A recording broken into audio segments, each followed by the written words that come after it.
Noticias contra reloj en Blue Radio. 5 de la mañana, 30 minutos. Actualizamos las noticias en Blue Radio. El gobierno buscará desactivar hoy la rebelión de al menos 17 gobernadores contra el decreto de emergencia económica que aumenta el impuesto a los licores y al tabaco, que a juicio de los mandatarios regionales afecta a las finanzas de las regiones, y por eso ha anunciado ir a la Corte Constitucional e iniciar una tutelatón. Por invitación del ministro de Hacienda, Germán Ávila, el gobierno y los mandatarios regionales se reunirán hoy a las 8 de la mañana. El presidente de la República, Gustavo Petro, admitió que gastó 10.000 millones de pesos de recursos públicos para pagar una firma internacional de abogados para que lo defendiera a él y a su familia luego de la inclusión en la lista Clinton. La Procuraduría ya investiga el caso luego de la denuncia hecha en las últimas horas por la representante Catherine Miranda. El ministro de Minas, Edwin Palma, anunció que a partir del 1 de febrero comenzará la reducción del precio de la gasolina en el país, argumentando que ya se pagó la deuda en el Fondo de Estabilización de Precio de los Combustibles. Por su parte, la Federación de Transportadores de Carga alertó sobre el posible aumento del precio del diésel ante la baja del precio de la gasolina. El gremio pidió al gobierno nacional cumplir con los acuerdos de la mesa de concertación de septiembre de 2024 y aseguró que el aumento no puede basarse en decisiones políticas.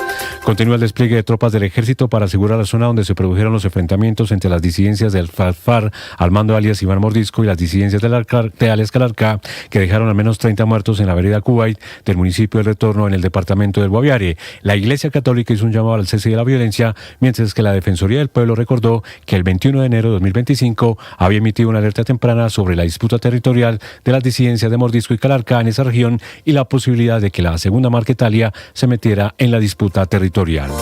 Las disidencias de las FARC también atacaron con explosivos el municipio de Cajibío en el departamento del Cauca, causando daños al hospital y a una torre de energía. No hubo reporte de personas heridas.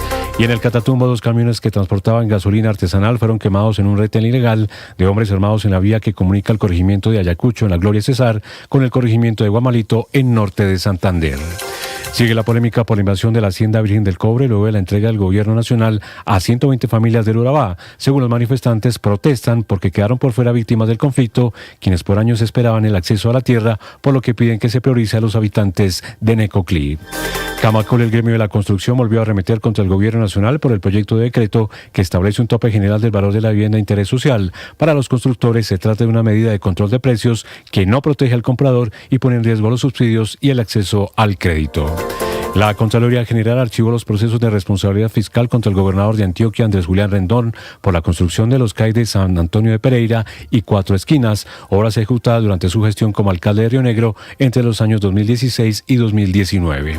Sigue la polémica por la invasión de la Hacienda Virgen del Cobre luego de la entrega del gobierno nacional a 120 familias del Urabá. El primer ministro británico Keir Starmer dijo que la disputa con el presidente Donald Trump sobre Groenlandia debe ser resuelta mediante una discusión tranquila entre los aliados, después de que el mandatario de los Estados Unidos amenazará con imponer aranceles al Reino Unido y a otros países europeos por su apoyo a la soberanía danesa sobre la isla.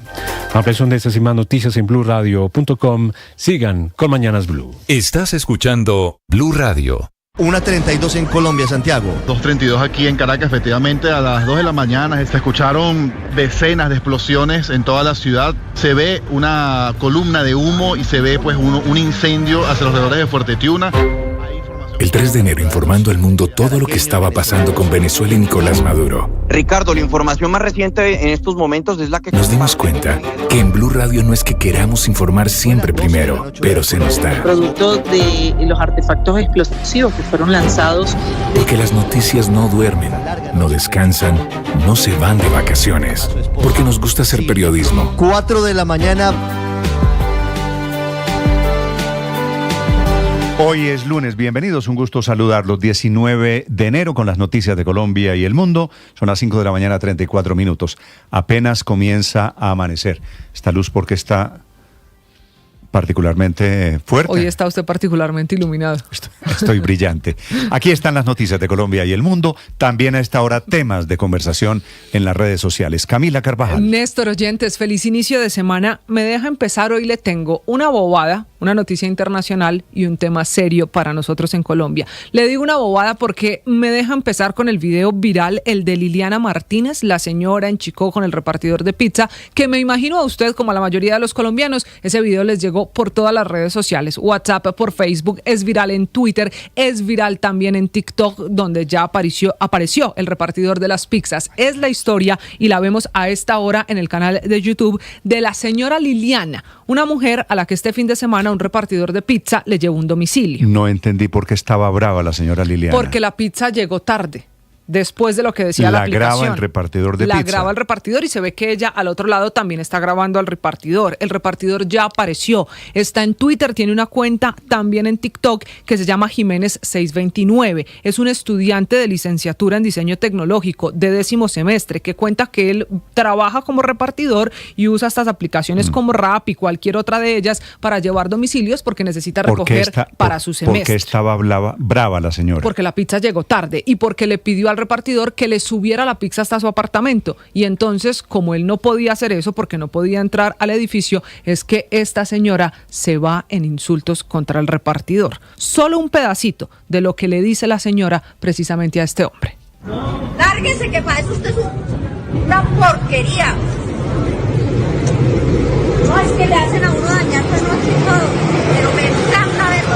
Y ya la identificaron, se llama Liliana Martínez. Esto ocurrió en la calle 90 con 3 en el edificio donde ella vive. ¿Sabe qué es lo grave, Néstor? Que ya que la identificaron en redes sociales, empezaron a aparecer otras historias. Que hizo lo mismo en un Carulla contra una cajera, también en el Carulla de Chicó. Que tiene un almacén donde recoge vestidos de novia y que hay muchas novias a las que no se los ha pagado. Mejor dicho, ¿sabe a qué se me parece esto? A doña Gloria, la del Metrocable en Medellín. La grosera del Metrocable. Bueno, pues esto es más o menos así. Este es otro caso de Usted no sabe quién soy yo. Le decía, empezamos con una bobada, pero también una tendencia seria en redes sociales. 2 hechos internacionales a esta hora dan de qué hablar. El accidente de trenes que contaba más temprano Enrique Rodríguez en España, con las imágenes que vemos también impresionantes, le dan la vuelta a las redes sociales. Y la otra imagen, la de los incendios en Chile, por la dimensión de esa nueva tragedia para los chilenos. Ya hay muertos y evacuados. 19 muertos en Chile, en segundos información. Y tan grave la Santiago. situación en Chile que ya el presidente Gabriel Boric tuvo que declarar estado de catástrofe. Ha evacuado 50.000 personas en las últimas horas. Y finalmente, Néstor, para nosotros en Colombia, la tendencia es Guaviare, por esa guerra que usted contaba más temprano, y una política. Cepeda, Corcho y Mafe Carrascal. La historia de cómo se están financiando las campañas políticas, particularmente la de quienes participaron en la consulta del Pacto Histórico en octubre pasado. Descubrieron que un restaurante que no existe y una papelería que le imprimió la publicidad a Cepeda, al hoy candidato presidencial, están en la lista de quienes donaron plata. Lo particular es que parecen restaurante. No, platal, muchísimo dinero. Sí, claro, en el caso de Cepeda con la impresión de la publicidad son 600 millones y el restaurante para la doctora Corcho también una cifra similar, más de 500. Y aquí la pregunta es cómo un restaurante que no funciona porque la sede está cerrada tiene la plata para eso. Las preguntas alrededor de cómo se financian estas campañas del Pacto Histórico han dado de qué hablar durante todo el fin de semana en redes sociales. Ellos no responden todavía. Solamente la campaña de Cepeda dijo que esa no es una donación, que es una deuda que tiene por pagar, que esta papelería está en Barranquilla y que imprimió la publicidad para la consulta, que es una deuda que tiene el candidato, no una donación. La firma, en teoría, se llama Samat Publicidad. Esa es la tiene papelería. Efectivamente sede en Barranquilla. Le donó, por un lado, 609 millones de pesos a la campaña de Cepeda, pero su representante legal, generosísimo él, Javier Antonio Pérez, le dio otros 116 millones de pesos. O sea, para la campaña de Cepeda, 720 y tantos millones de pesos. De los poco mal más contados. de 1.000 que él reportó, casi 1.000 que él reportó. Y la señora Corcho, Carolina Corcho, que ganó la candidatura al Senado, está prácticamente elegida porque encabeza la lista del Pacto Histórico, recibió un préstamo misterioso, ella dice que es una deuda, de 737 millones de pesos de un restaurante también fantasma que se llama Gusto Chefcitos. Este es en el sur de Bogotá. Que es un restaurante en liquidación, inactivo, y por supuesto cuyo capital ambas era de 2 transacciones, millones de pesos. Ambas transacciones son muy sospechosas. El parlamentario que está haciendo la investigación, uno de los congresistas investigando, J.P. Hernández. Acabo de denunciar la campaña de Iván Cepeda y de Carolina Corcho en la pasada consulta. Ojo con esto, ¿cómo es posible que una empresa que está en liquidación tenga cerca de 700 millones de pesos para financiar a Iván Cepeda y su representante legal, que se supone que está liquidando su empresa, tenga más de 100 millones de pesos para financiar a Iván Cepeda? ¿Cómo es posible que un restaurante que no tiene ingresos, que reportó en el 2020... Suena muy raro, por supuesto, que unas firmas fantasma estén entregando esos platales, uno a Iván Cepeda, el otro a Carolina Corcho. Estuvo en el restaurante que se llama, repito su nombre, Gusteau, escrito como en francés, Chefcito, que está cerrado, que no opera, pero que sacó plata para darle a Carolina Corcho 737 millones de pesos. Estuvo allí la parlamentaria Catherine Jubinao. Estamos aquí en la localidad de Bosa, al sur de Bogotá. Estoy buscando la dirección del próspero restaurante Gusteau Chefcito, así se llama, que le prestó la módica suma de casi 750 millones de pesos a la señora Carolina Corcho en su campaña en la consulta del pacto histórico.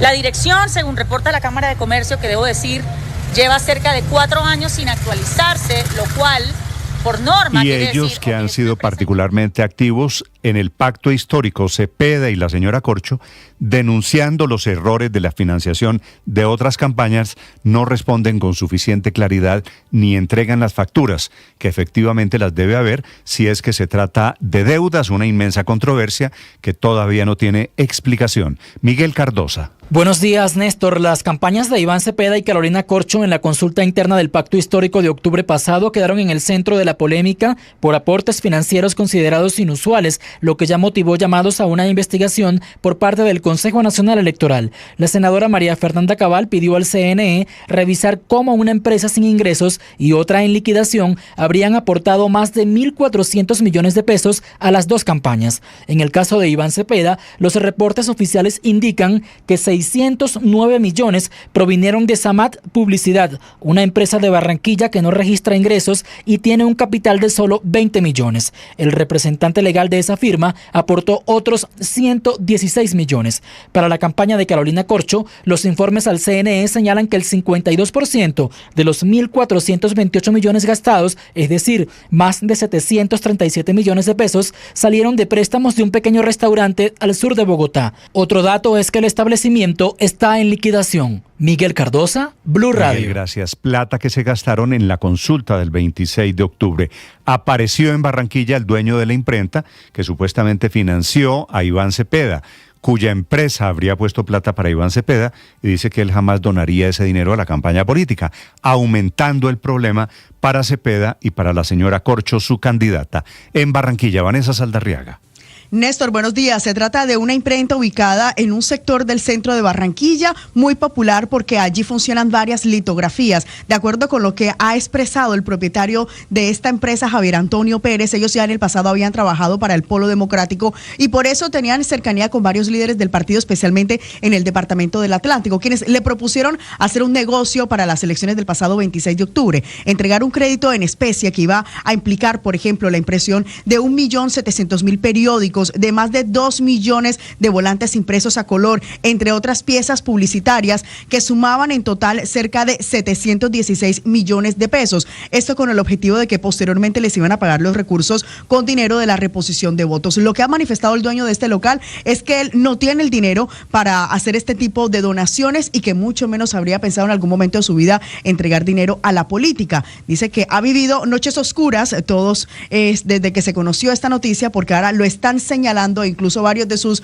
vecinos de litografía le han dado la espalda porque están cuestionando sus actuaciones. Por lo pronto, desde la campaña de Iván Cepeda también manifestaron lo mismo, que se trata de un crédito en especie que le tendrán que pagar por 725.550.000 pesos para ser exacto, Néstor. Gracias, Vanessa. 5 de la mañana, 43 minutos. Mucha atención. El presidente Petro canceló su viaje a Davos, a donde debía viajar a la gran cumbre económica mundial. El año pasado también canceló también había mandado comitiva antes, la avanzada de seguridad, aquí canceló con el argumento de que necesita preparar la reunión de febrero, faltan todavía 2 semanas largas, que va a tener con el presidente Trump, que efectivamente él sí está viajando allí en Davos. Su tema, el de Trump, es el propósito de anexar Groenlandia. Este fin de semana amenazó a quienes no acepten esa anexión con aranceles en Europa de hasta 25%. En Londres, Silvia Carrasco.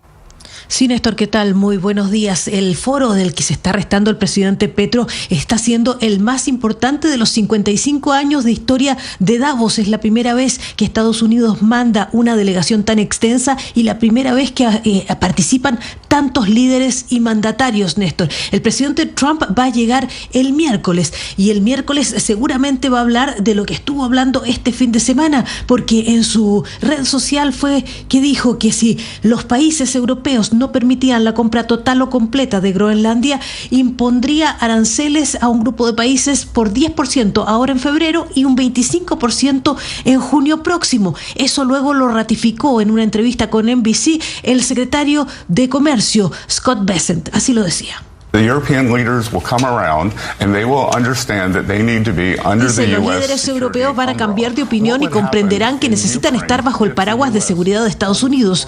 ¿Qué pasaría en Ucrania si Estados Unidos retira su apoyo? Todo se derrumbaría, es lo que dice Bessent en esa entrevista. Y la verdad es que la reacción de los europeos, por ejemplo, el primer ministro británico Keir Starmer calificó el ultimátum de completamente erróneo. El presidente francés Emmanuel Macron llegó incluso a afirmar que Europa debería tomar medidas con la herramienta comercial más poderosa a su disposición, que es activar una regulación que podría restringir el acceso de las empresas estadounidenses al mercado de la Unión Europea. Incluso parlamentarios alemanes están pidiendo el boicot del Mundial de Fútbol que se va a jugar en Estados Unidos, en Canadá y en México. Néstor, el jueves va a haber reunión de todos los mandatarios europeos. Va a ser justo un día después de que Trump llegue a Davos y seguramente que hable sobre el tema, pero allí también en Davos se va a enfrentar a los principales líderes europeos. Por lo tanto, vamos a ver qué envergadura va a tener esa colisión allí en Suiza, Néstor. Silvia, gracias. A propósito de economía, anuncia el gobierno nacional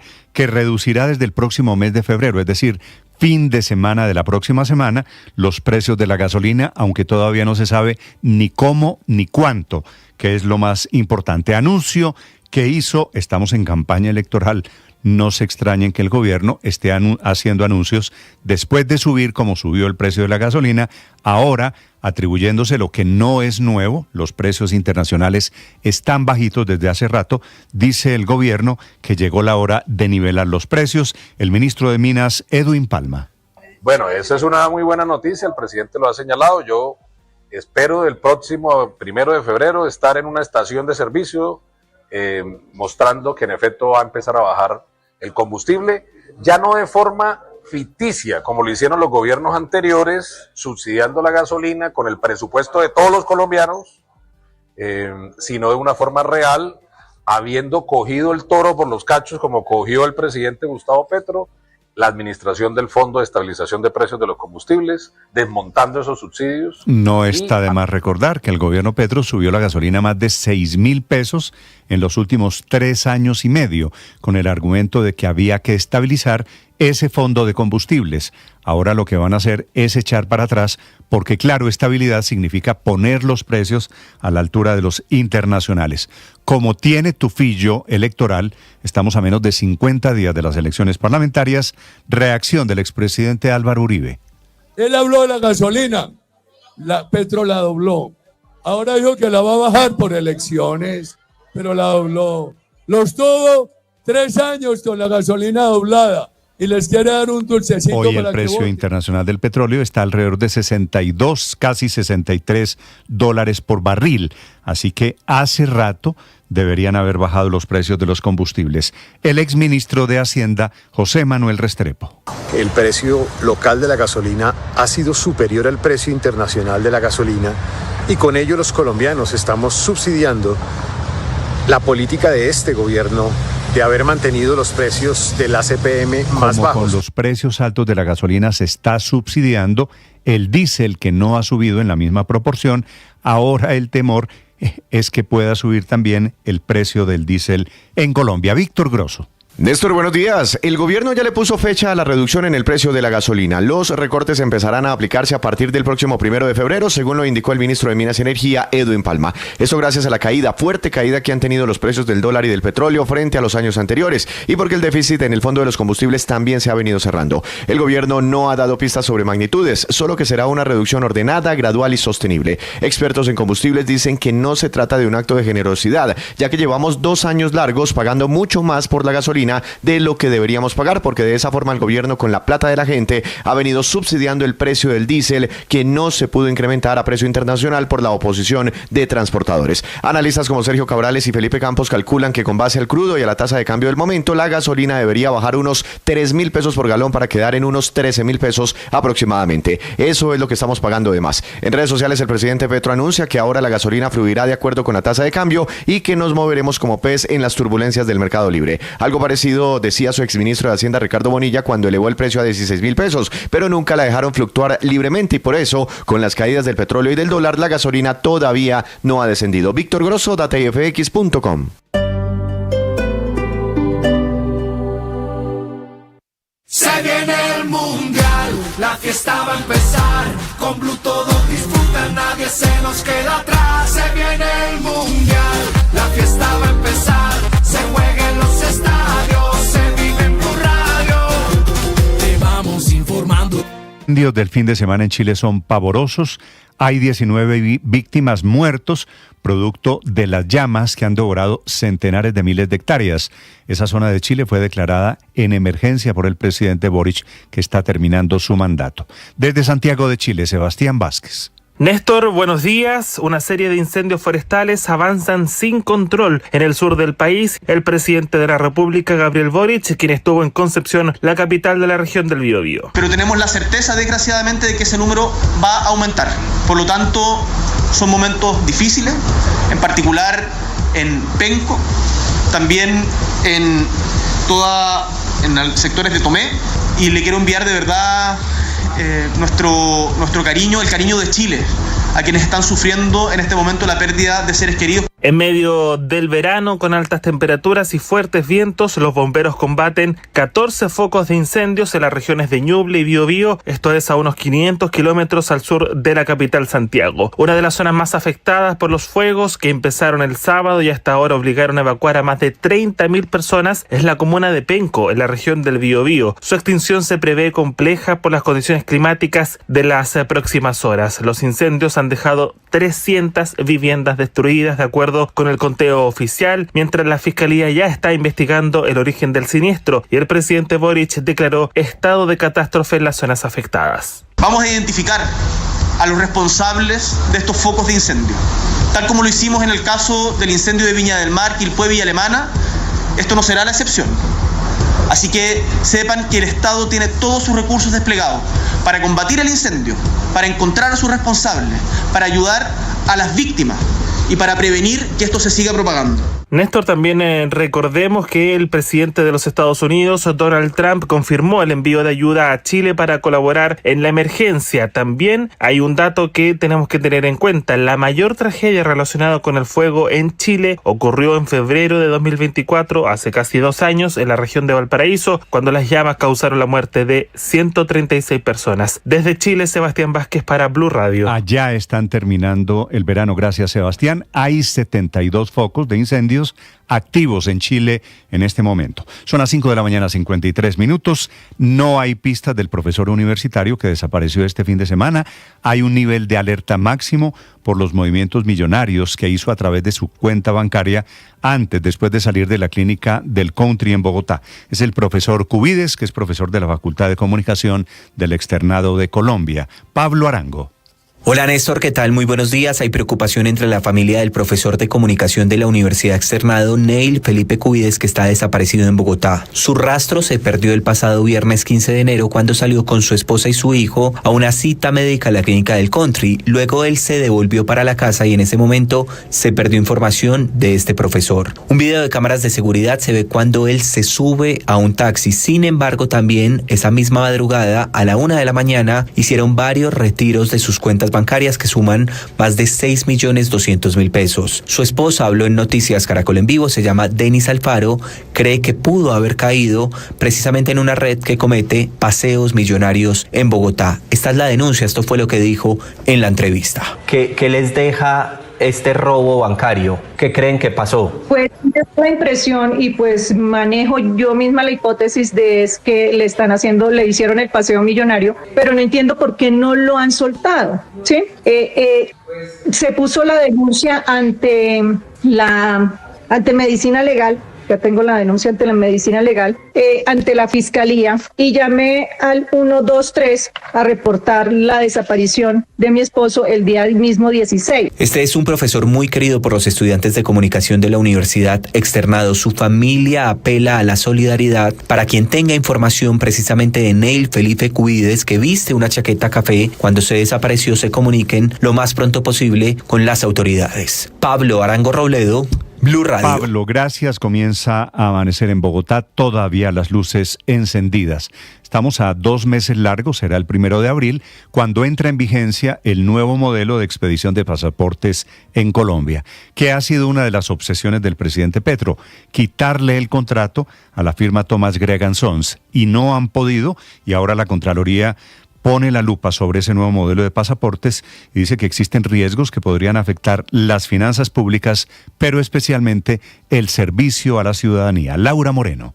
Néstor, muy buenos días. La advertencia de la Contraloría General sobre el nuevo modelo de expedición de pasaportes se centra principalmente en la falta de una planeación financiera integral. De acuerdo con este organismo, no hay un cálculo detallado de los costos que tendrá el servicio en el tiempo, ni claridad sobre si los recursos disponibles serán suficientes para sostenerlo. El nuevo esquema, respaldado por un convenio con el gobierno de Portugal, introduce cambios importantes. Ya no se producirán pasaportes según la demanda real, sino con cantidades mínimas anuales, lo que podría generar problemas si aumenta la solicitud de este documento. Además, varios costos que antes estaban incluidos ahora quedan por fuera, como transporte, impuestos e intereses. Otro punto sensible que menciona la Contraloría es que los valores del servicio están fijados en euros, lo que traslada al Estado colombiano el riesgo de las variaciones del tipo de cambio sin que exista un estudio que explique cómo se asumirá ese impacto. La Contraloría también advierte que los retrasos y la falta de definición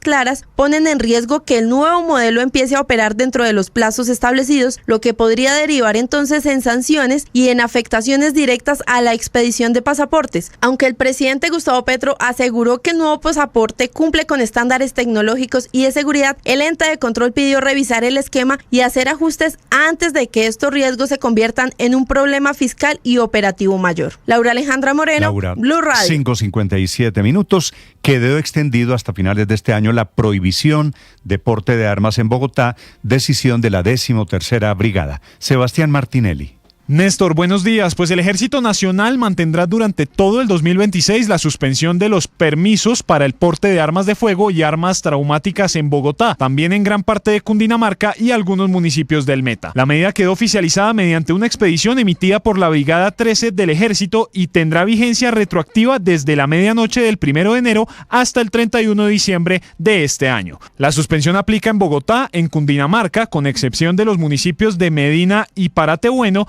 y en el departamento del Meta, donde rige únicamente en los municipios de San Juanito y El Calvario. La disposición afecta tanto a personas naturales como personas jurídicas, aunque contempla varias excepciones establecidas por la ley. Entre ellas están los permisos otorgados a entidades como la Fiscalía General de la Nación, la Procuraduría, la Contraloría, el IMPEC, la Unidad Nacional de Protección, la Dirección Nacional de Inteligencia, las empresas de vigilancia y seguridad privada y también las misiones diplomáticas. Asimismo, quedan exentos de la medida el personal activo y los veteranos de la fuerza pública, así como los profesionales oficiales de la reserva, según lo estipulado en la Directiva 002 del 2026. Sebastián Martinelli, Blue Radio. Estás escuchando Blue Radio. Escanea este código y suscríbete a nuestro canal de YouTube, @Blue Radio Co. Y disfruta y participa de la programación de Blue Radio. Blue Radio, le ponemos cara a la radio. Blue Radio, la alternativa. Se viene el mundial, la fiesta va a empezar. Con Blue todos disfrutan, nadie se nos queda atrás. Se viene el mundial, la fiesta va a empezar. Se juega en los estadios, se vive en Blue Radio. Te vamos informando cómo se prepara nuestra selección.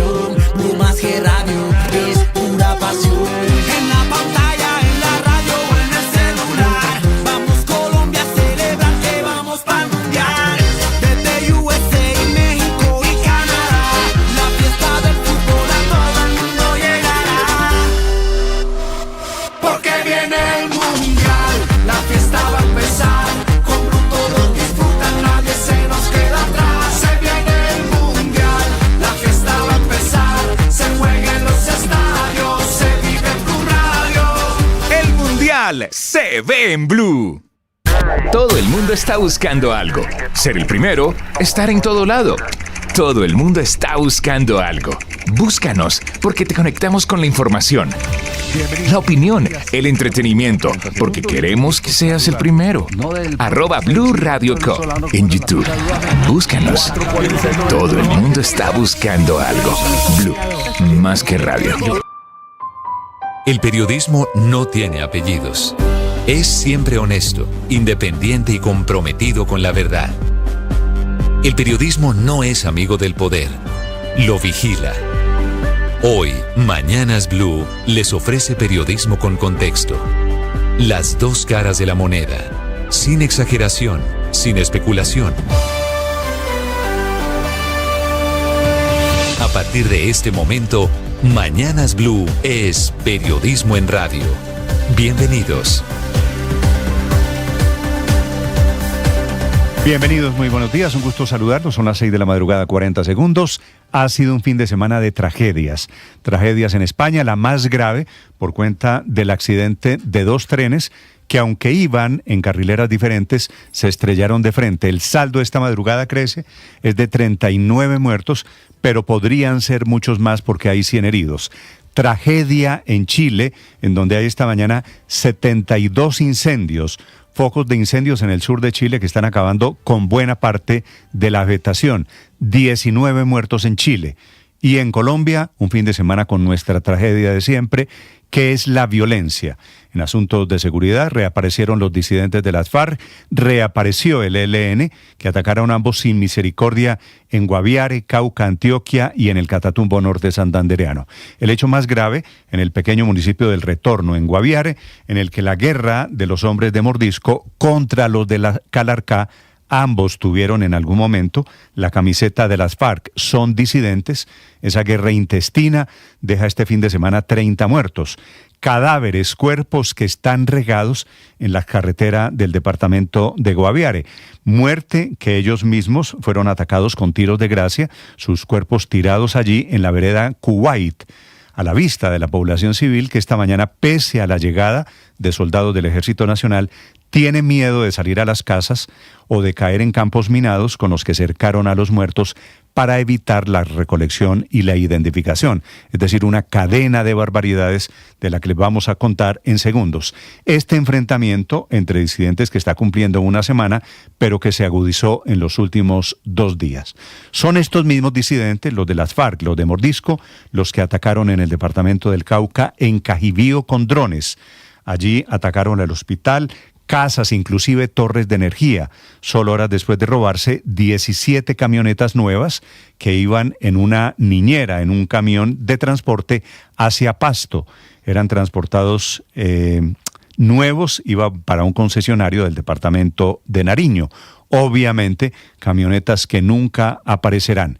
También atacaron en Nariño, le dispararon a la camioneta del gobernador Luis Alfonso Escobar, que por fortuna no iba en el carro, sino que viajaba su secretaria de Minas.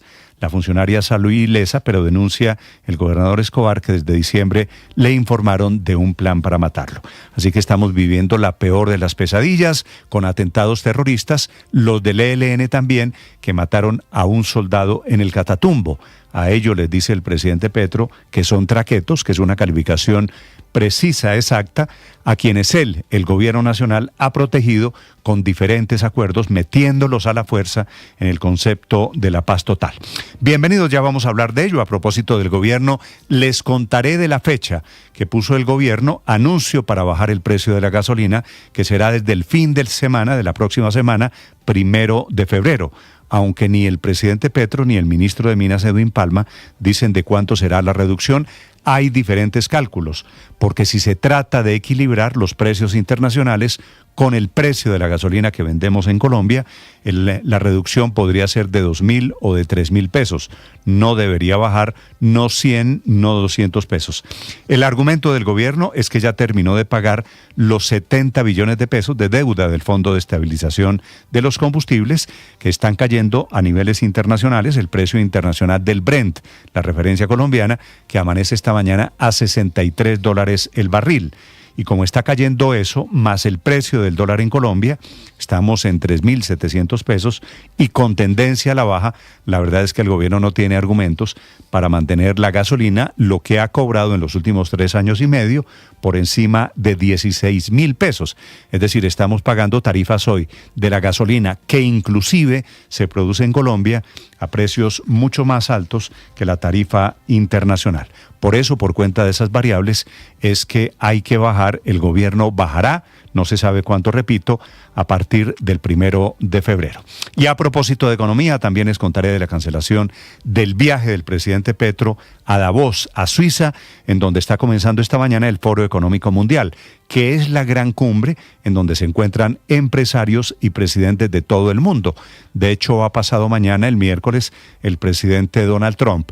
El argumento, la cancelación a última hora del presidente Petro, es que tiene que preparar la agenda para el encuentro con Trump, que es dentro de 3 semanas. O por lo menos esa es la excusa de la Casa de Nariño, que alcanzó a mandar la avanzada para temas de seguridad.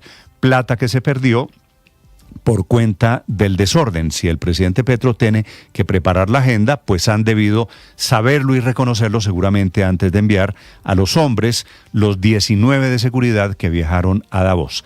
El foro más importante de los últimos años, que este año tendrá como tema principal el del interés de Trump en Groenlandia. Trump, que amenazó este fin de semana a países de Europa con nuevos impuestos y aranceles de 25% si no permiten el capricho de que Estados Unidos se quede con Groenlandia, que es un objetivo estratégico y económico del presidente Trump.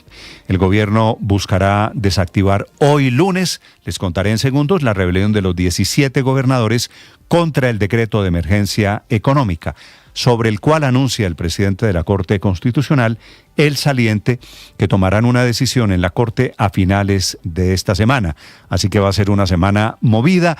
Bienvenidos, es un gusto saludarlos. Estamos a menos de 50 días de las elecciones, les contaré de movidas. Finalmente, el general Naranjo no será candidato presidencial, no habrá consulta del santismo.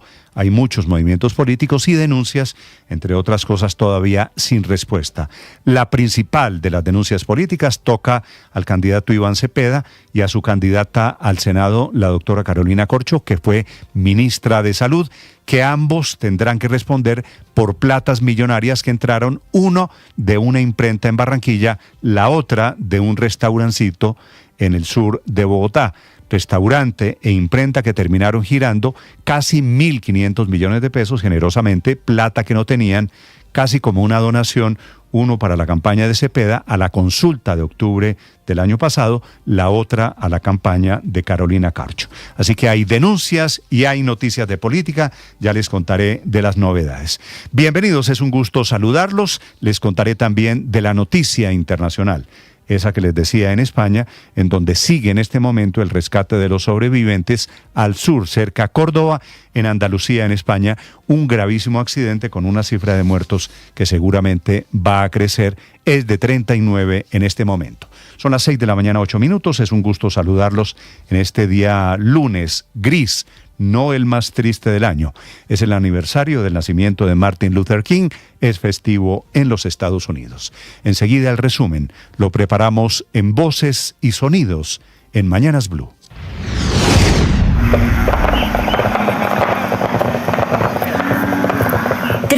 Hombres pertenecientes a las disidencias bajo el mando de alias Iván Mordisco fueron asesinados a quemarropa con tiros de gracia y una brutal sevicia en zona rural del municipio de El Retorno, en el Guaviare. Los hechos se produjeron en medio de una confrontación entre facciones de las disidencias de Mordisco y Calarcá. Camilo Gómez, presidente de Indepaz. Son jóvenes y con seguridad, y hay adolescentes menores de 18 años, algunos de ellos. Muy difícil. Un atentado del ELN contra tropas del ejército en zona rural de Tibú, norte de Santander, terminó con la muerte del soldado profesional Juan Esteban González Sánchez y 4 militares heridos, los cuales fueron evacuados y llevados a un centro asistencial en Cúcuta. El gobernador de norte de Santander, William Villamizar. Queremos que esta situación cese en el Catatumbo. Por eso hacemos un llamado a los grupos guerrilleros presentes en el Catatumbo para que cesen ese enfrentamiento, para que no sigan atacando a las fuerzas militares. En En el departamento del Cauca continúa el despliegue de las autoridades para encontrar 17 camionetas de alta gama que fueron hurtadas por las disidencias de las FARC en plena vía panamericana. Estos vehículos serán transportados hacia Pasto en 2 camiones tipo niñeras, los cuales fueron interceptados por hombres fuertemente armados, quienes secuestraron por varias horas a los conductores de estos camiones. El coronel Miguel Sastoque, subcomandante de la Policía Cauca. Esta acción delictiva habría sido cometida por aproximadamente 15 sujetos armados, quienes mediante intimidación con armas de fuego interceptaron los vehículos. Los conductores piden mayor presencia militar en este importante corredor del suroccidente del país. Hay preocupación en el Urabá antioqueño luego de la invasión en la Hacienda Virgen del Cobre en Necoclí, tras la controversia por la entrega por parte de la Agencia Nacional de Tierras de una parte de ese terreno a familias campesinas que no son de ese municipio, sino de Chigorodó. En la zona, pues, hay alerta por un comunicado del Clan del Golfo que califica como desordenada la adjudicación de tierras por parte del gobierno nacional, pero al respecto ya se refirió Felipe Harman, director de la Agencia Nacional de Tierras, anunciando acciones judiciales. Ahí sabemos que hay un señor, Adalberto Gaona, exalcalde, promoviendo, incluso bajo el sometimiento de actores criminales que se mueven en Urabá, la indebida ocupación de ese predio.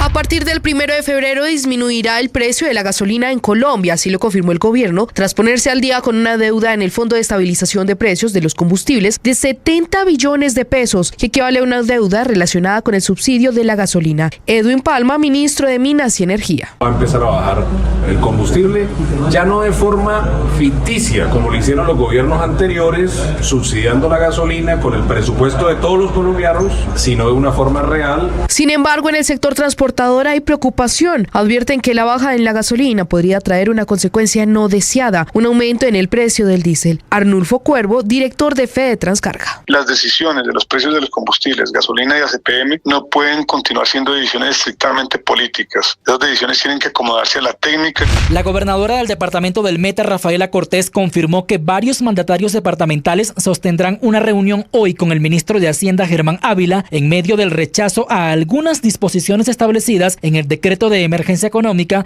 que al menos 20 gobernadores se niegan a aplicar. Dijo que acudirán en total disposición para dialogar, concertar y llegar a acuerdos. El gobernador de Antioquia, Andrés Julián Rendón. La carga tributaria que implica estos decretos de emergencia se asume como tal. Nosotros tendríamos que ver reducidas las utilidades de la fábrica de licores de Antioquia, por ejemplo, en 200.000 millones de pesos. Sigue la polémica por la financiación de las campañas de Iván Cepeda y Carolina Corcho en la consulta del Pacto Histórico de 2025, luego que se reveló que la mayor parte de los recursos provino de una microempresa sin ingresos en el caso de Cepeda y de un pequeño restaurante en liquidación para la campaña de Corcho, hechos que ponen en duda la transparencia de ambos candidatos, por lo que reportaron al CNE. El senador J.P. Hernández ya introdujo una denuncia. Iván Cepeda y Carolina Corcho tendrán que responder ante la justicia. Acabo de denunciar la campaña de Iván Cepeda y de Carolina Corcho en la pasada consulta. Ojo con esto, ¿cómo es posible que una empresa que está en liquidación tenga cerca de 700 millones de pesos para financiar a Iván Cepeda?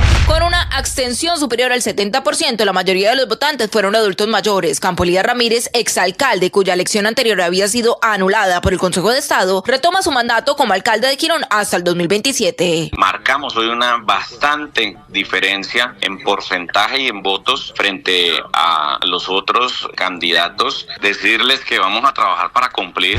El presidente Gustavo Petro aceptó que el gobierno utilizó recursos públicos para contratar una firma de abogados extranjeros por aproximadamente 10.000 millones de pesos con el fin de defenderse a él y a su familia tras ser incluidos en la lista OFAC, también conocida como lista Clinton. Petro defendió la contratación argumentando que es consecuencia de gestiones de sectores de oposición en el exterior y rechazó las críticas. Alejandro Carranza, abogado del presidente Gustavo Petro. Y el presidente Petro sí tiene derecho a que el Estado le pague los honorarios de esa defensa internacional, porque la inclusión en la lista OFAC es una discusión eminentemente políticas. Al menos 39 personas han muerto y más de 100 han resultado heridas en un accidente ferroviario que ha tenido lugar esta noche en la provincia española de Córdoba. Nosotros tuvimos la suerte, entre comillas, de que las sillas delanteras que teníamos y al no tener nadie detrás, pues nos quedamos un poco encajados entre las sillas y nuestros asientos. Las primeras informaciones apuntan a que el siniestro se ha producido cuando un tren de la compañía española Renfe, procedente de Madrid y con destino a Huelva, ha colisionado con los vagones de un tren de la compañía Iryo que circulaba con destino a la capital de España y que había descarrilado, invadiendo las vías del sentido contrario. Una serie de incendios forestales que avanzan sin control en el sur de Chile ya dejan al menos 19 personas muertas y miles de evacuados. Las emergencias se concentran en las regiones de Ñuble y Biobío, que permanecen bajo alerta roja en medio de altas temperaturas y fuertes vientos. El presidente Gabriel Boric decretó toque de queda nocturno en zonas afectadas como el Irquén y Penco. Hay más de 630 personas albergadas, hay 9 albergues que son operativos. Tenemos levantado hasta esta hora más de 1.500 personas damnificadas. La Liga Betplay arrancó este fin de semana con varias sorpresas en la primera jornada. Deportes Tolima fue uno de los protagonistas tras vencer 2-0 a Junior en Barranquilla, un partido significativo para los pijaos luego de haber perdido contra Junior la temporada pasada. En otros resultados, Millonarios cayó 2-1 ante Atlético Bucaramanga, América de Cali goleó 3-0 en su debut y Atlético Nacional se impuso 4-0 frente a Boyacá Chicó. Además, Santa Fe y Águilas Doradas empataron 1-1 en Bogotá. Y en plano internacional, Senegal se consagró campeón de África tras vencer a Marruecos 1-0 en tiempo extra. Estás escuchando Blue Radio. 1:32 en Colombia, Santiago. 2:32 aquí en Caracas, efectivamente a las 2 de la mañana se escucharon decenas de explosiones en toda la ciudad. Se ve una columna de humo y se ve pues un incendio hacia los alrededores de Fuerte Tiuna.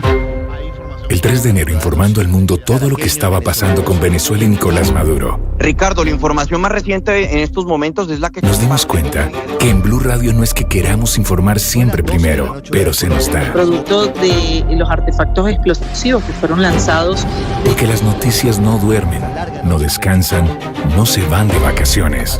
Porque nos gusta hacer periodismo. 4 de la mañana, 23 minutos, urgente. El presidente de Estados Unidos, Donald Trump, confirma que Nicolás Maduro fue capturado por las fuerzas estadounidenses. Investigar, tener la certeza de que no es un fake, tener todos los puntos de vista. Nos gusta escuchar, hablar, mostrar. Ahí están viendo ustedes las imágenes en YouTube y en YouTube, en nuestro canal de YouTube. Gracias por dejarnos despertarte a la 1 de la mañana. Por estar en la radio y en YouTube. Blue, más que radio. Seguiremos informando. Escanea este código y suscríbete a nuestro canal de YouTube, @Blue Radio Co. Y disfruta y participa de la programación de Blue Radio. Blue Radio, le ponemos cara a la radio. Blue Radio, la alternativa. La primera de las tragedias ocurre a esta hora en España, en donde están intentando rescatar a los sobrevivientes en esos hierros fundidos de los trenes que se estrellaron de frente. Trenes de altísima velocidad viajaban en uno y otro centenares de personas en una zona muy turística al sur de España, en Andalucía. Se estrellaron de frente, es el saldo de momento, pero va a crecer mucho, es de 39 personas muertas, más de 100 heridas. El desconcierto, por supuesto, en toda España, en toda Europa. Enrique Rodríguez. En efecto, la cifra de muertos está seguramente llamada a crecer en las próximas horas como consecuencia de esas labores de rescate. Las últimas imágenes que hemos visto en directo desde el lugar del accidente indican ya la llegada de unas grúas de gran tonelaje para sacar de esos taludes donde se encuentran los vagones de tren, sacar los vagones de ahí y poder realizar una inspección completa por parte de los bomberos y los miembros de la unidad militar de emergencia. Las primeras informaciones de este accidente comenzaron alrededor de las 7:30 de la tarde de la jornada de ayer. Un tren Iryo 6189 había salido de Málaga en dirección a Madrid. La compañía Iryo es una compañía italiana y si ustedes se preguntan qué hace un tren italiano circulando por las vías españolas, bueno, pues es que las vías de alta velocidad han sido recientemente liberalizadas, son propiedad del Estado, pero están liberalizadas y en ellas circulan trenes españoles, franceses e italianos. Ese tren, el 6189 Iryo, tenía un problema a la llegada a la localidad de Adamuz, en la provincia de Córdoba. Los vagones traseros de ese tren descarrilaban e invadían la vía contraria.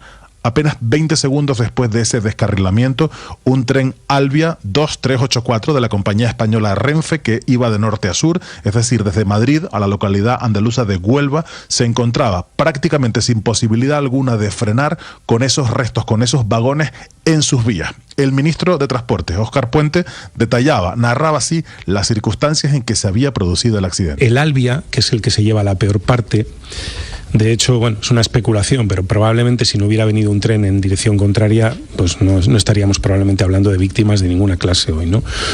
Pero el Albia, digamos que la peor parte se la han llevado las dos primeras unidades del tren. Lo que hemos podido confirmar es que en esas dos primeras unidades viajaban 37 personas en la primera y 16 en la segunda. Por tanto, hay 53 personas afectadas, fundamentalmente de las 200 que iban en el tren, con más gravedad en las dos primeras unidades del tren. Esas son las dos unidades que han, digamos, caído por ese terraplén de 4 metros. Esa cincuentena de personas seguramente será hacia donde se dirige esta cifra de víctimas que vamos conociendo por el momento. Uno de los principales asuntos que tiene que ver con este accidente es ahora mismo conocer las causas. Quienes estén viendo las imágenes a través de Ditu, a través de YouTube, verán cómo ese accidente se ha producido en una línea recta. Así que el descarrilamiento no tiene que ver con un paso por una curva, con un problema en las vías, aparentemente. Por eso, esta mañana, el presidente de la compañía Renfe, la compañía española Renfe, Álvaro Fernández de Heredia, en declaraciones a Radio Nacional de España, ya descartaba casi por completo el factor humano como causante de este accidente. Este es un tramo de vía que está limitado a 250. El registro de los trenes ya ha dicho que la velocidad de uno era 205 y el otro 210, es decir, no era un problema de exceso de velocidad, y en una recta pues no es lo mismo que en una curva, como es evidente. Es una vía, como saben ustedes, que está equipada con un sistema de seguridad, de señalización LZB, que básicamente impide errores humanos, y por lo tanto pues tiene que haber sido algún fallo del material móvil o en la infraestructura, y eso llevará tiempo llegar a esa conclusión. Sin embargo, lo que sabemos sobre el material móvil y sobre la infraestructura es que ese tren tenía apenas 4 años de funcionamiento y que había pasado una inspección técnica completa recientemente, y que la infraestructura esas vías habían sido completamente cambiadas en mayo de este año. Esta línea, la de alta velocidad que conecta a Madrid con el sur de España, se inauguró hace más de 30 años con motivo de la Exposición Universal de la Exposición de Sevilla en 1992. La narración de quienes estaban en el interior de esos trenes es absolutamente escalofriante. María es una de las pasajeras del tren Iryo. También en declaraciones a la radio pública detallaba así cómo vivió esos momentos de pánico. En ese punto es donde el tren ya estaba prácticamente, pues si no a la máxima velocidad que coge, pues prácticamente a la máxima. Entonces hemos empezado a notar como una turbulencia en un avión, y que intentaba frenar, pero como que no podía al principio, y ya sí que ha empezado a dar frenazos. Se han caído pues las tablets, gente que estaba de pie se ha caído y demás, y ya hemos empezado a escuchar gritos como en vagones de atrás. Y ya se ha ido la luz en nuestro vagón, no, era el último que tenía luz, pero en las 5, por ejemplo, ya no había luz, y ya han empezado a pedir sanitarios y nos han pedido que tuviésemos calma, pero que la situación parecía grave. A esta hora continúan, como decías al inicio, Néstor, las labores de rescate que se han prolongado durante toda la noche en medio de condiciones muy difíciles. Por la noche, por las bajísimas temperaturas en la zona y por las dificultades de acceso hasta el lugar. Las imágenes que llegan en directo son absolutamente estremecedoras, y esta tragedia va camino de convertirse en una de las peores de la historia de los ferrocarriles españoles, Néstor. ¿Tienen idea a qué velocidad iban los vagones, Enrique? Uno de ellos, no sé exactamente cuál es cuál, pero uno de ellos iba a 205, otro a 210, en un tramo que la velocidad estaba limitada a 250 kilómetros por hora. Así que desde ya se ha descartado que sea un problema de exceso de velocidad. En esa línea, la línea de alta velocidad, o en todas las líneas de alta velocidad, en la mayoría de los tramos la velocidad máxima supera los 300 kilómetros por hora. Como era un paso por una estación y por circunstancias propias del lugar, era 250, pero en principio la velocidad no parece ser un factor desencadenante del accidente, pero sí es un factor que agrava las consecuencias del accidente, Néstor. Si iban de frente, pero por carriles separados, obviamente uno de los dos se descarriló, ¿verdad?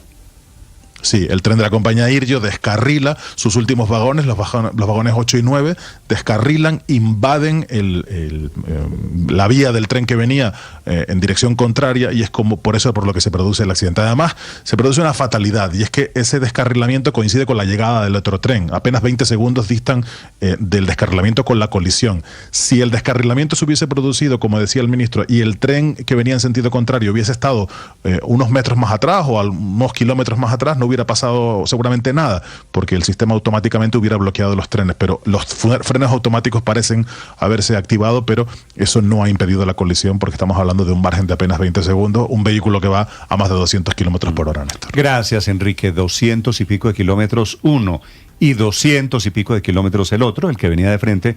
Por supuesto, es una tragedia inevitable. Primera esta en España, la segunda tragedia ocurre esta mañana en Chile, en donde fue declarado el estado de catástrofe producto de los incendios forestales. Hay 72 puntos en donde hay llamas esta mañana, especialmente en el sur de Chile.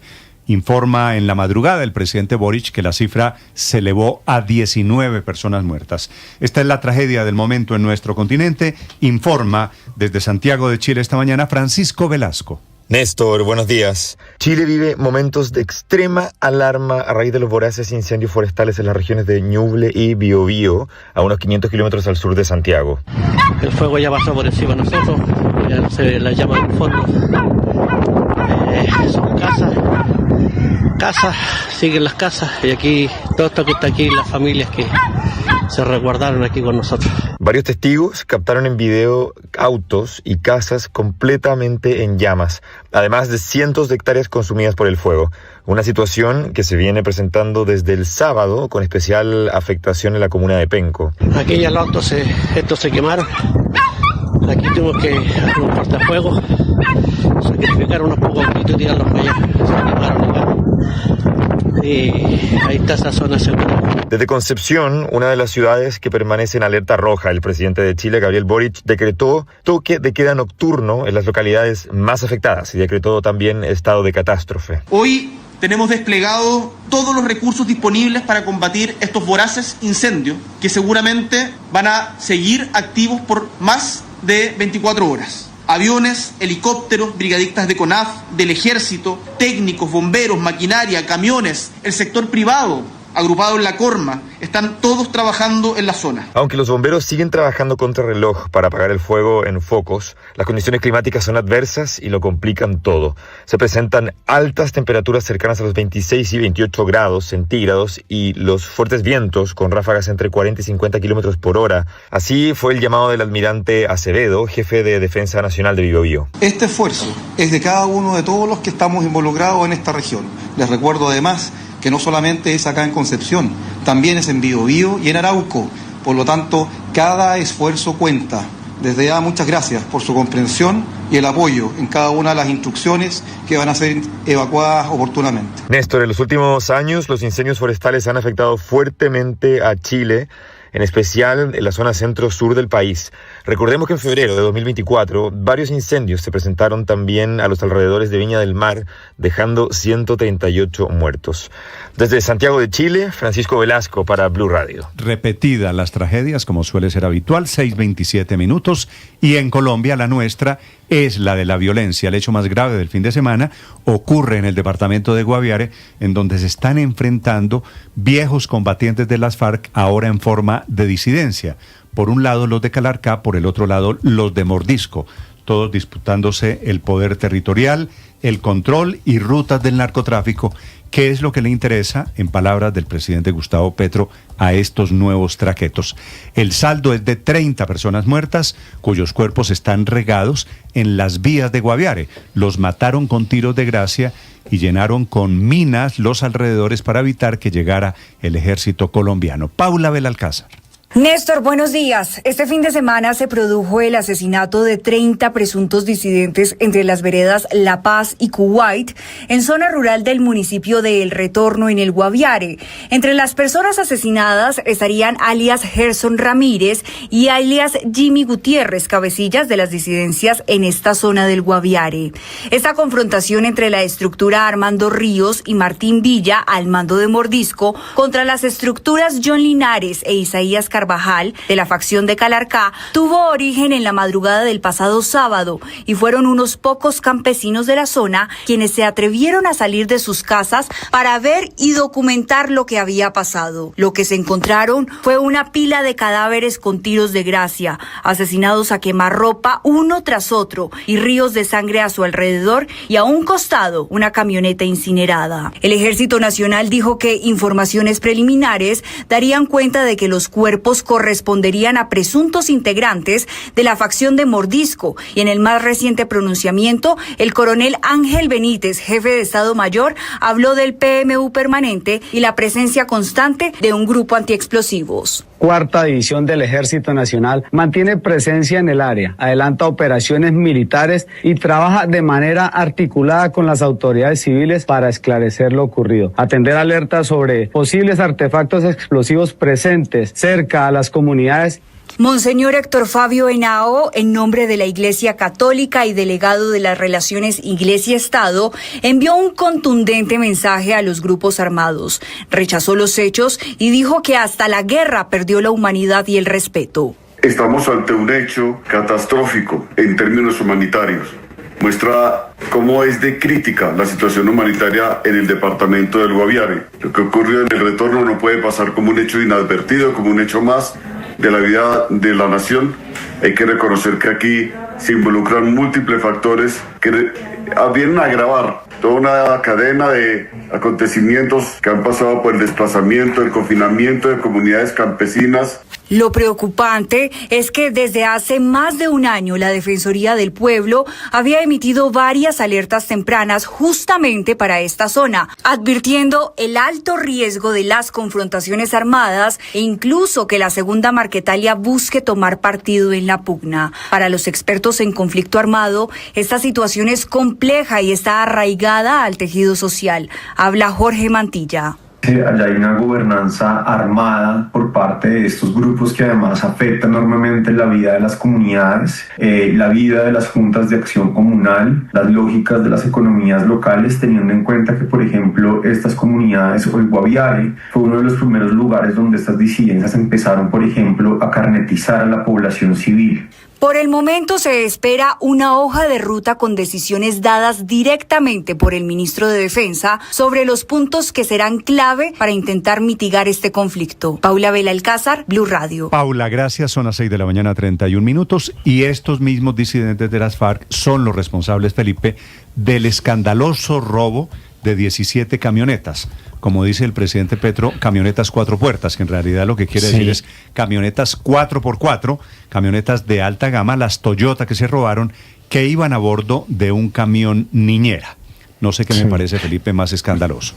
Sí, que se roben las camionetas o que las puedan usar después, ejerciendo todo el poder territorial. Seguramente, Néstor, las van a usar para delinquir, pero pues definitivamente, pues esto no lo habíamos visto, Néstor. En la vía panamericana hemos visto bloqueos, quema de buses, quema de tractomulas, quema de camiones, pero el robo de camionetas no lo habíamos 17 camionetas, el país en manos de Lampa. Que Néstor, iban estamos para en manos de la guerrilla. Iban para un concesionario en el departamento de Nariño. Son las 6:32 Que todas terminan en manos de las disidencias de las FARC, que son definitivamente las que tienen tomada esa zona.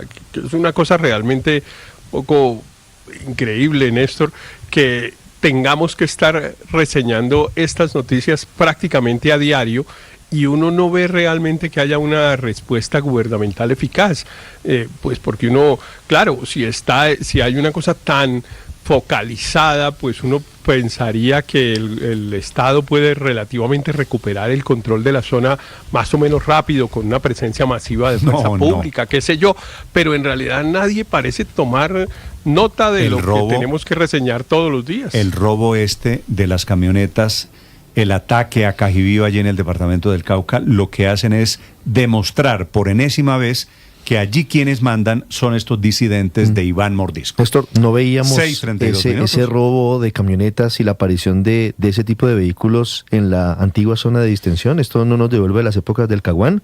¿Usted recuerda que en algún momento, cuando entraron las cámaras de televisión, luego de que se levantara la zona de distensión, se vieron decenas de este tipo de vehículos que eran robados cerca? piense en la felicidad de los señores disidentes de las FARC este fin de semana repartiendo esas camionetas. Para ti, que eres el terrorista número 5, camioneta blanca. Para ti, que eres el terrorista número 4, la mejorcita de las que nos robamos. Las 6:33, desde el departamento del Valle del Cauca, con la crisis de orden público en el occidente, Hugo Mario Palomar. Néstor, sucedió en el norte del departamento del Cauca, cerca del municipio de Santander de Quilichao, en plena vía panamericana, entre Cali y Popayán. Integrantes de las disidencias de las FARC, fuertemente armados y uniformados, asaltaron 2 vehículos, camiones tipo niñera que transportaban estas 17 camionetas Toyotas totalmente nuevas. Secuestraron por varias horas a los conductores, se robaron las 17 camionetas, se las llevaron hacia una zona montañosa y luego abandonaron los camiones, las niñeras, y dejaron libres a los 2 conductores de estos vehículos de carga. El coronel Miguel Sastoque, segundo comandante de la policía en el departamento del Cauca, aseguró que eran vehículos que habían llegado a un puerto en el Caribe y que eran transportados hacia un concesionario en la ciudad de Pasto. Atribuyó el robo de estas camionetas al Frente Jaime Martínez, que hace parte de las disidencias de alias Iván Mordisco. Esta acción delictiva habría sido cometida por aproximadamente 15 sujetos armados, quienes mediante intimidación con armas de fuego interceptaron los vehículos que cubrían la ruta Cartagena-Pasto. Este hecho es materia de investigación y se presenta en un sector donde se ha identificado la injerencia de estructuras criminales organizadas, entre ellas el Frente Jaime Martínez, frente a las cuales la fuerza pública mantiene una ofensiva sostenida y permanente. No fue el único hecho de orden público este fin de semana en el departamento del Cauca, también en Caibío.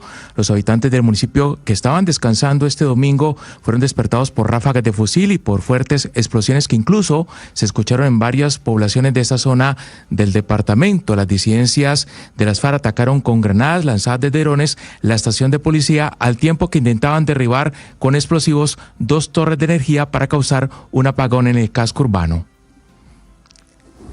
Estás escuchando Blue Radio.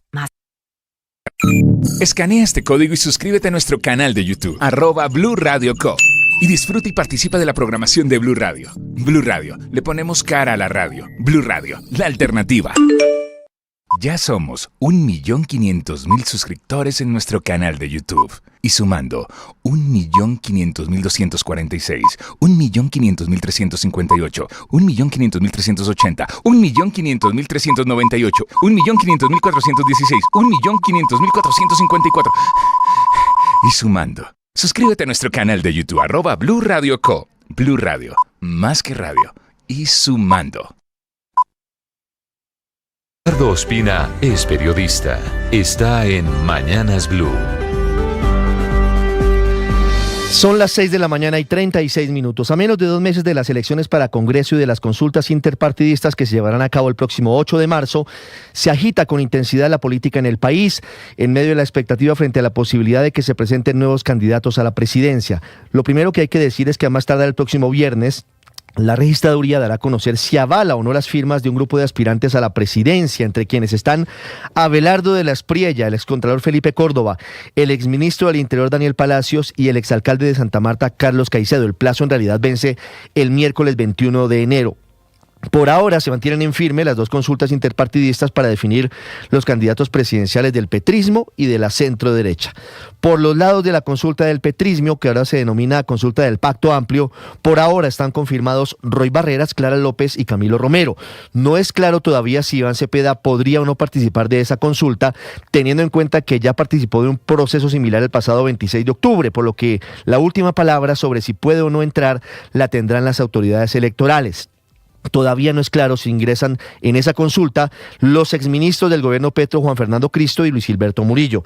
Se había hablado también de la posibilidad de una consulta de centro, que queda descartada con la decisión del exvicepresidente de la República, el general Oscar Naranjo, de no lanzarse a la presidencia de la República, pese a que hubo mucha expectativa este fin de semana luego de una entrevista del expresidente Juan Manuel Santos con el Financial Times, donde aseguró que él tenía un as bajo la manga para las elecciones de mayo. Todo el mundo volteó a mirar hacia el general Naranjo, pero este lunes se conoce que no participará de las elecciones presidenciales. Y por el lado de la llamada Gran Consulta por Colombia, que es la consulta de centro derecha, pareciera que ya no habría ingreso de nuevos aspirantes, luego de la llegada la semana pasada de Juan Carlos Pinzón y de Enrique Peñalosa, y del portazo que le dieron al exministro del Interior, Daniel Palacios.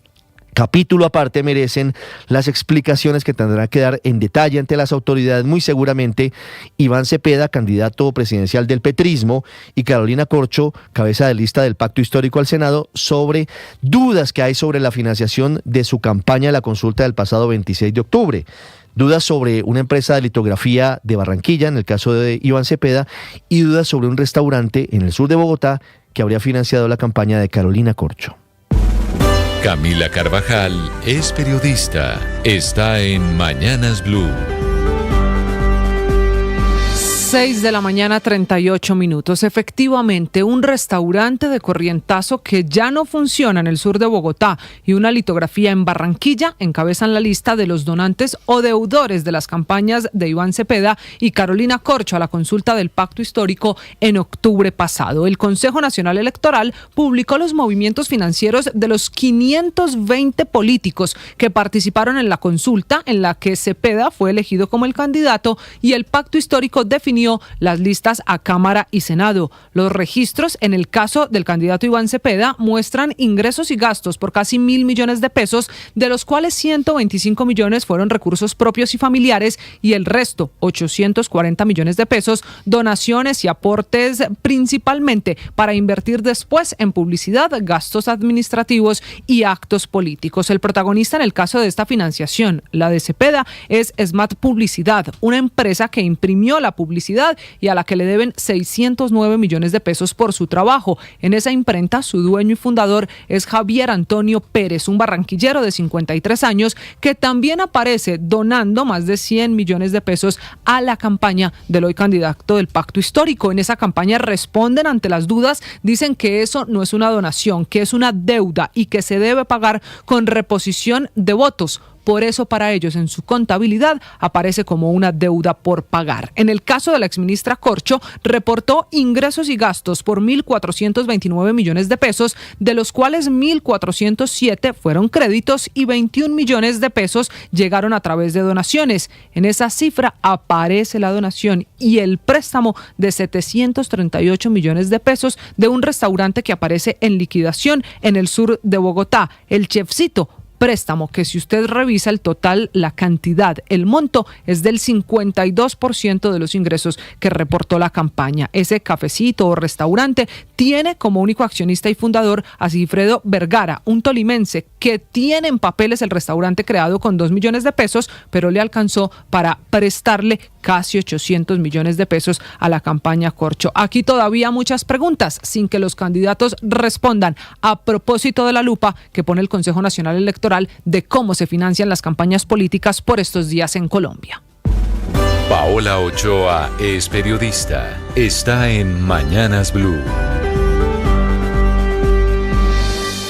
6:41 a.m, casi 1 billón de pesos en el aire, suspendidos y macheteados para dos grandes e importantísimas mega obras de infraestructura. De un lado, la vía Mulaló-Lobo Guerrero, con un recorte cercano a los 340.000 millones de pesos, y de otro, las obras de dragado del canal del dique, con un recorte en torno a los 634.000 millones de pesos. Y tras conocerse los detalles a profundidad del decreto 1484 que expedió el gobierno el pasado 31 de diciembre, mediante el cual se redujeron apropiaciones presupuestales previamente aprobadas en el presupuesto general de la Nación. Dos vías que entre ambas van a tener 1 billón de pesos menos de disminución de las vigencias futuras, que palabras más, palabras menos, es el caso que hace el gobierno para financiar grandes proyectos tanto de infraestructura como de vivienda, defensa, telecomunicaciones, comprometiendo recursos fiscales que están por venir, impuestos por recaudar de años venideros y de impuestos que obviamente sirven para ayudar a la planeación de largo plazo de todas estas obras, a blindar de confianza los contratos y a generar certidumbre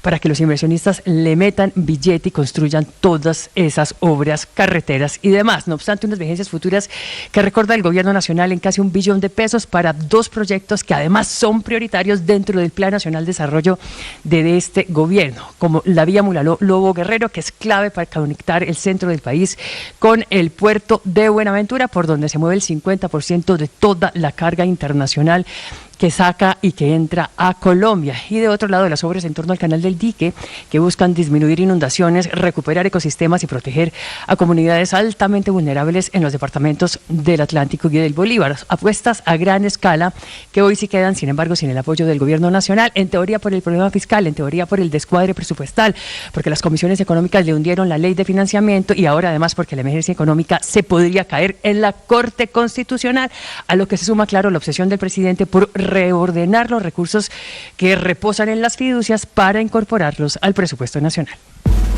María Camila Orozco es periodista. Está en Mañanas Blue. Son las 6:43 de la mañana. Dos discípulos de Gentil Duarte, Iván Mordisco y alias Calarcá, son los protagonistas de la guerra en el departamento del Guaviare, una guerra que deja una imagen impactante, una fila de unos 30 cuerpos sin vidas tendidos sobre el piso, hombres y mujeres camuflados y vestidos con botas. Esa es la última escena de la guerra que dejan en este departamento, donde hay prósperos cultivos de coca, 5.000 hectáreas, según el último reporte de la ONU. Es la región donde la Defensoría del Pueblo, como igual en la región del Catatumbo, había hecho alertas que fueron desatendidas, y el golpe mayor lo recibe la facción de alias Iván Mordisco, que es el gran disidente, pero no un golpe lo suficientemente grande o contundente para dejar de hostigar a la población civil. Hay granadas lanzadas desde drones a Cajibío, que amanece hoy con infraestructura eléctrica afectada, viviendas y el único hospital también con daños considerables. Es tal el poder y el control de la disidencia, cualquiera que usted quiera mirar, que se robaron 17 Toyotas, carros nuevos en la vía Panamericana, por lo que hoy amanecen estrenando parte automotor. El atentado también fallido, por fortuna, al gobernador del departamento de Nariño, hace parte de la larga lista de escenas de desorden público que también corren por cortesía del ELN, que atacó con drones en norte de Santander, matando a un soldado e hiriendo a 4 más. Al ELN, a los que el presidente Petro les dice traquetos, es al que se le atribuye también la quema de varios camiones cargados con combustibles en vías del Cesar y norte de Santander, mientras ellos insisten en el famoso acuerdo nacional. En el menú de hoy hay incluso varios sustos, entre ellos el que pasaron en las vías de Antioquia por un cilindro en la vía que conduce a Barranca Bermeja y que tenía las siglas de las FARC. Estás escuchando Blue Radio. Para ser felices necesitamos vivir en el presente. Para poder vivir en el presente necesitamos ser capaces de detenernos, de parar, de hacer una pausa y de pensar por qué y para qué hacemos lo que estamos haciendo. No podemos vivir en automático. No podemos dejar que el río de la rutina nos lleve por delante, nos arrolle. Necesitamos fluir. Para ello, necesitamos tener claro cuál es nuestro propósito. ¿Por qué nos levantamos temprano? ¿Por qué estamos con esta persona? ¿Por qué trabajamos aquí? ¿Por qué hacemos aquello? ¿Para qué lo hacemos? ¿Cómo contribuye eso a la realización de nuestro propósito? Hoy, ten un momento de pausa. Mira hacia adentro y revisa tus porqués y tus paraqués. ¡Ánimo! Tú sabes.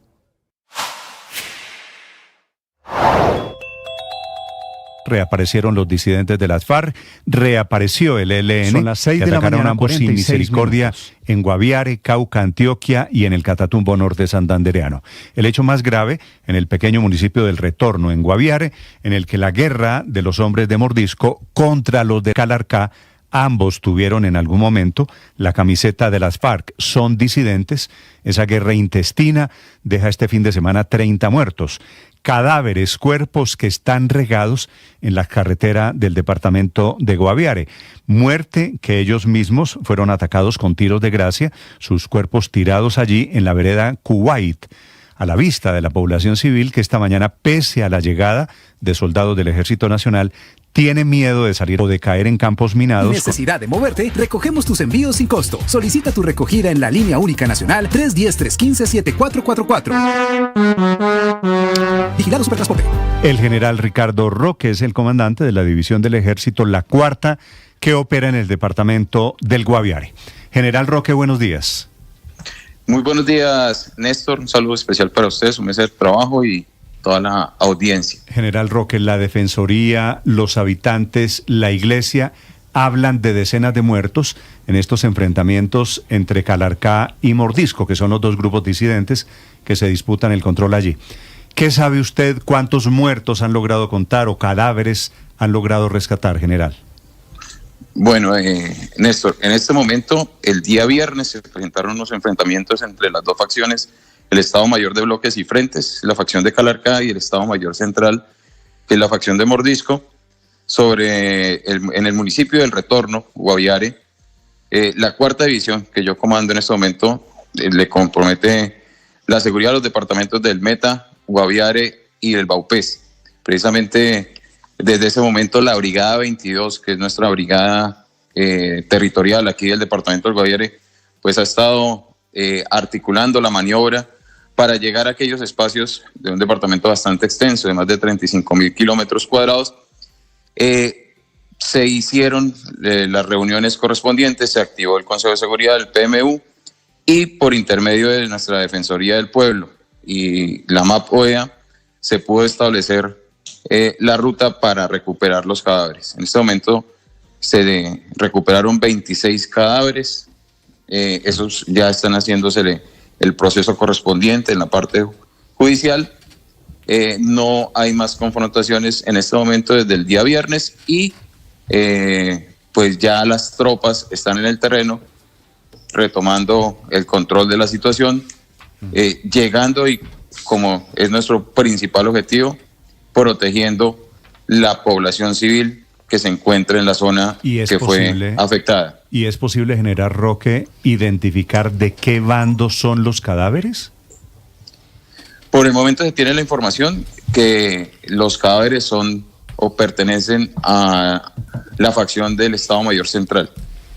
Estos son los de Mordisco. Los de Mordisco. Los de Mordisco. Sí, señor. O sea, ¿la guerra allí entre unos y otros la va ganando Calarcá? Pues es una guerra, un conflicto por el control de las economías ilícitas. Debo decir, general, me da vergüenza hacerle esta pregunta de, según la afiliación o los uniformes, quién va ganando la guerra. Pero al final de cuentas la guerra la protagonizan ellos y alguien debe ir ganando, ¿verdad? Pues en este momento las tensiones y todas las diferentes acciones que se han presentado entre los dos bandos, pues como es una guerra, como son varias batallas, pues en algunas hay algún ganador, se podría decir, entre comillas, sí. Pero realmente el control lo que buscan ellos es el control de las economías ilícitas. Y precisamente estamos acá, acabamos de terminar una semana de planeamiento estratégico por parte de nuestra dirección política del Ministerio de Defensa, en la cual buscamos, con una guía estratégica de conjuntez, fortalecer las relaciones de mando y apoyo de las diferentes fuerzas y nuestra Policía Nacional con el fin de optimizar y generarle más eficiencia a los recursos, que usted sabe son finitos, para precisamente adaptarnos y responder más fácil a estas amenazas que son dinámicas. Siempre se ha venido haciendo y muchas personas han pasado aquí por la brigada, por la división, por la regional de la policía. Sí, general. Quisiera preguntarle, porque queremos usted dice, mejorar. Sí, general Roque, usted habla de economías ilícitas y de una guerra, pero para traducirlo, ¿qué es lo que se disputan? ¿Qué es lo que se pelean? ¿Qué hace tan atractiva esta zona para los dos bandos, para Calarcá y para Mordisco? ¿Cuánta plata dejan las 5.000 hectáreas de coca que están cultivadas allí? Pues son cifras grandes. Usted sabe, en este momento aquí en el sector del Guaviare, la economía ilícita es el narcotráfico. Y todos conocemos esas grandes sumas de dinero que se manejan alrededor de esta economía ilícita. Y eso es lo que están buscando y están buscando controlar puntos críticos, puntos claves en el terreno para poder seguir aumentando sus ganancias. Y ese es el objetivo que tenemos este año, atacar 2026 economías ilícitas. Lo hemos venido haciendo, se hizo un análisis de los resultados obtenidos el año anterior y vamos a implementar unas estrategias donde optimicemos recursos para mejorar la respuesta y ser más eficientes acá regionalmente. El año pasado tuvimos unos buenos resultados, pero este año tenemos que mejorar los resultados para avanzar en el control total y disminuir estas economías. Desde que hay estas economías ilícitas, pues es complicado porque manejan muchos recursos estas facciones. Se habla de 5.000 hectáreas de hoja de coca cultivadas en esa zona, lo cual es una cantidad importante, general. ¿Cuáles son los puntos de las fronteras por los cuales trafican estos grupos y que también serían parte de esta guerra? Los puntos de salida de la cocaína y de otro tipo de elementos ilícitos por Brasil y por Venezuela. ¿Cuáles son los focos en los que ustedes están concentrando la atención? Pues en este momento a mí me corresponde liderar toda esta parte de la Amazonía. Esta parte de la Amazonía tiene 2 rutas y este eje que vamos a iniciar a controlar tiene 2 rutas de salida hacia Perú y hacia Brasil.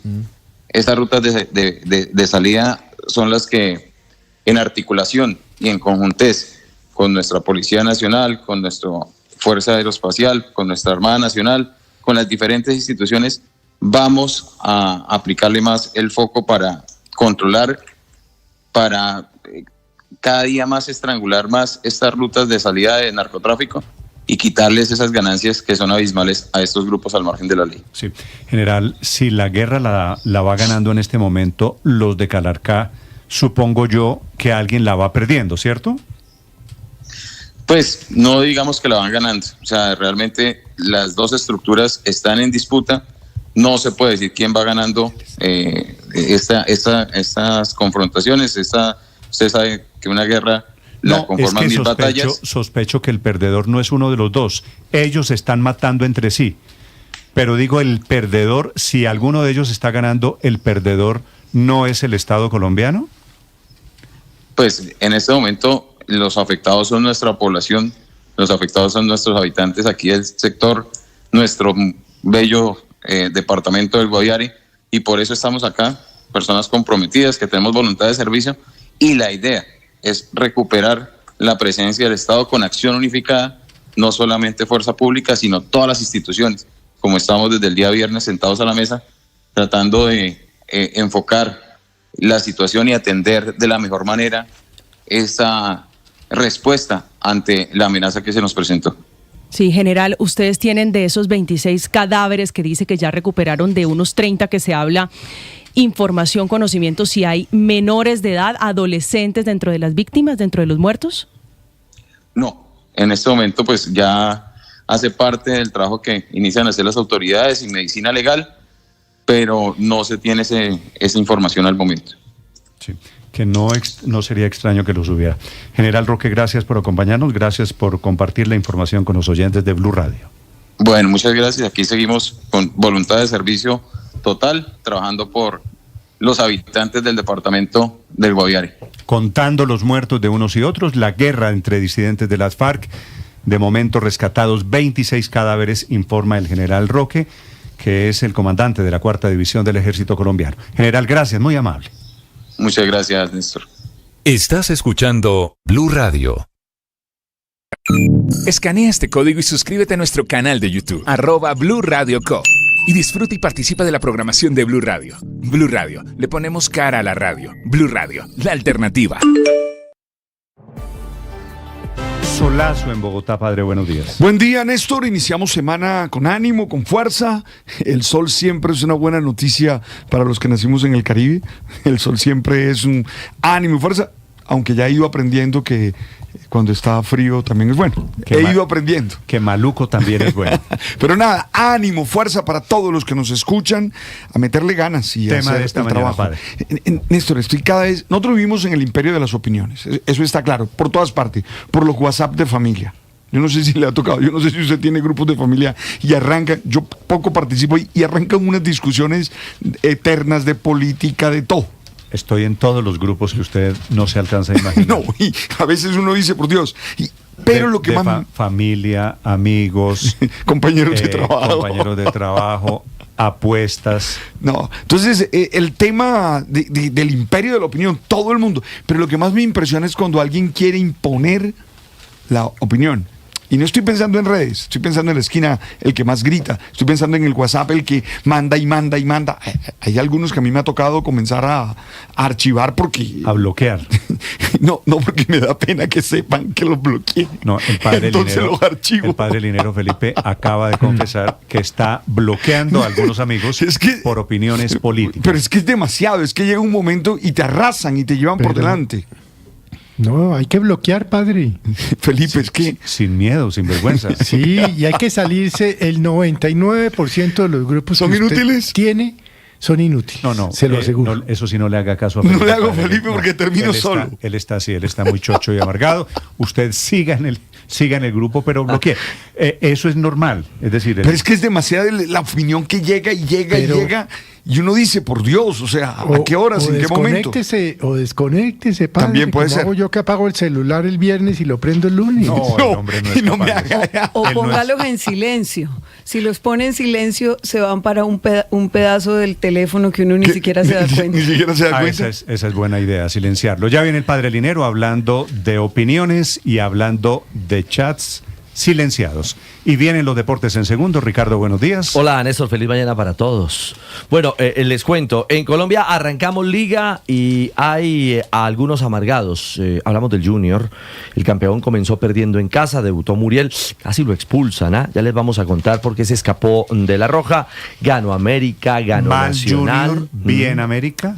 Muy bien Nacional. Regular Millonarios, que comenzó ganando. Sí, se desinfló en Bucaramanga, hombre. Y terminó al final perdiendo perdió. 2-1 el sábado en la noche. Y hay un hecho viral que le está dando la vuelta al mundo, la final de la Copa Africana de Naciones.